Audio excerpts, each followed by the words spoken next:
इधर ऑनलाइन जुए के खिलाफ अदालत उज़्मा में आज समाअत हुई और रियासती हुकूमतों पर दबाव बनाने की कोशिश भी हुई। सुप्रीम कोर्ट ने मरकजी हुकूमत से तमाम ऑनलाइन और ऑफलाइन सट्टेबाजी की दरख्वास्तों को कंट्रोल करने वाली दरख्वास्त पर हुकूमत से जवाब तलब कर लिया है। स्टेट गवर्नमेंट्स को इस सिलसिले में सख्त हिदायत दी गई हैं और आप सबको याद दिलाते चलें कि ये अर्जी ए.के. पाल नामी एक शख्स की तरफ से दायर की गई थी, जिसमें ऑनलाइन सट्टेबाजी पर मुज़र असरात पर या इसके जो मनफी असरात हैं उस पर गहरी तशवीश का इजहार किया गया था। जस्टिस सूर्यकांत और जस्टिस एन कोटेश्वर ने मामले की संगीनी को देखते हुए इनकी बेंच ने हुकूमत को नोटिस जारी किया है और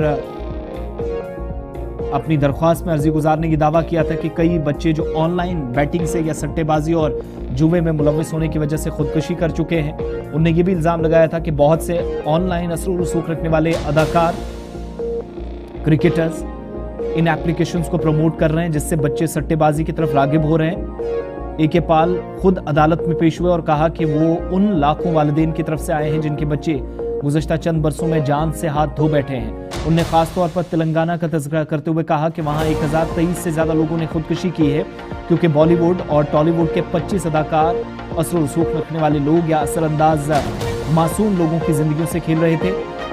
अर्जी गुजार पाल के मुताबिक तेलंगाना में इस मामले में FIR दर्ज कराई गई है क्योंकि बुनियादी हुकूक की खिलाफ वर्जी है। ताहम सुप्रीम कोर्ट बेंच ने कबूल किया कि मुआशरे की खराबी है, लेकिन ये भी कहा कि सिर्फ कानून बनाकर इसे मुकम्मल तौर पर रोका नहीं जा सकता।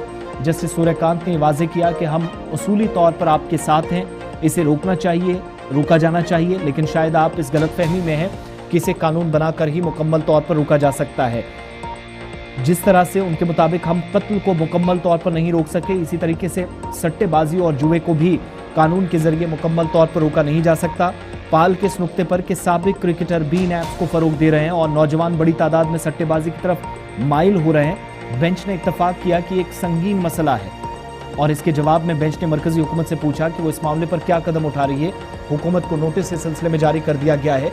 आइंदा दिनों में आप देखेंगे मजीद इकदाम उठाने की तवक्को की जा रही है। लेकिन बड़ी बात कि स्टेट गवर्नमेंट्स गैम्बलिंग एक्ट के तहत क्या करती हैं, और गैम्बलिंग एक्ट जिसमें माहिरीन के मुताबिक पुराना एक्ट है, पुराने कवानीन है, जिसमें मौजूदा वक्त में सूरत हाल को मद्देनजर रखते हुए तरमीम की ज़रूरत है, संशोधन की ज़रूरत है। इस बात का भी आज इन शॉर्ट खुलासा सुप्रीम कोर्ट में हुआ, लेकिन मरकजी हुकूमत आइंदा समाअत तक जुलाई के महीने में क्या जवाब देगी, ये देखने वाली बात होगी, जिसके बाद स्टेट गवर्नमेंट्स या यूटी गवर्नमेंट्स को भी हो सकता है कोई डायरेक्शन सुप्रीम कोर्ट से मिले।